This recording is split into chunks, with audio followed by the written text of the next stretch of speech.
2025లో 10th class CBSE బోర్డులో అడిగిన question ఇది. Quite interesting question it was. Okay, look at the question. In a right triangle ABC, right angle at A, if sine B equal to 1/4 then secant B is what అన్నాడు. దీనికి కొంచెం different approach మనం try చేద్దాం. యాక్చువల్గా దీనికి ఎలా చేస్తామంటే ఇలా ట్రయాంగిల్ గీసుకొని బి ఏ దగ్గర రైట్ యాంగిల్ కాబట్టి ఇక్కడ బిఆర్సి, సైన్ బి అంటే ఆపోజిట్ సైడ్ బై హైపాటన్యూస్ కాబట్టి ఆపోజిట్ సైడ్ 1, హైపాటన్యూస్ 4 తీసుకుంటాం. కానీ ఒక డిఫరెంట్ అప్రోచ్ ద్వారా మనం వెళ్దాం. ఒక డిఫరెంట్ అప్రోచ్ చూద్దాం. యాక్చువల్గా మనకి సైన్ బి ఇచ్చారు. మనకు తెలిసిన వాల్యూ ఏంటి?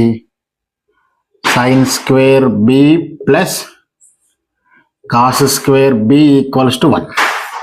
Sine square B plus cos square B equals to 1. అది తెలిసినటువంటిది. Sine square theta plus cos square theta equal to 1. Whatever the angle it is, if the angle is same this value equals to 1. కాబట్టి already మనకి sign B value ఇచ్చారు. అంటే 1/4 whole square plus cos square B equals to 1.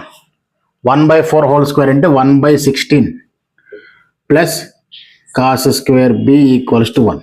దీని నుంచి cos square B value ఎంత అవుతుంది? 1 - 1/16 which is equal to cos square B equals to ఎంత అవుతుంది? 16 - 1/16. Therefore cos square B equals to 15/16. ఓకేనా?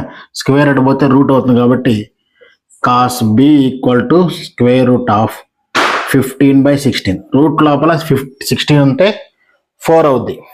Therefore the value of cos B is root 15/4. కానీ మనకు అడిగింది సీకెంట్ బి. కాస్ బి అనేది secant బికి రివర్స్ కదా.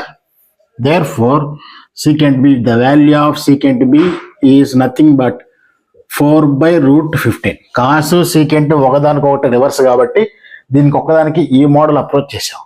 యాక్చువల్గా ట్రయాంగిల్ తీసుకొని opposite side, adjacent side, hypotenuse అన్ని ఇండికేట్ చేసి పైథాగరస్ ప్రిన్సిపల్ అప్లై చేస్తే హైపాటన్యూస్ వాల్యూ వస్తుంది. దాన్ని బేస్ హైపాటన్యూస్ వాల్యూ ఉంది కాబట్టి పైథాగరస్ ప్రిన్సిపల్ అప్లై చేస్తే రిమైనింగ్ సైడ్ కూడా వస్తుంది. దాన్ని బేస్ చేసుకుని సీకెంట్ బి డైరెక్ట్గా కనుక్కోవచ్చు. కొంచెం డిఫరెంట్గా ట్రై చేద్దాం ఇచ్చేసాను. ఓకేనా? Please subscribe our channel.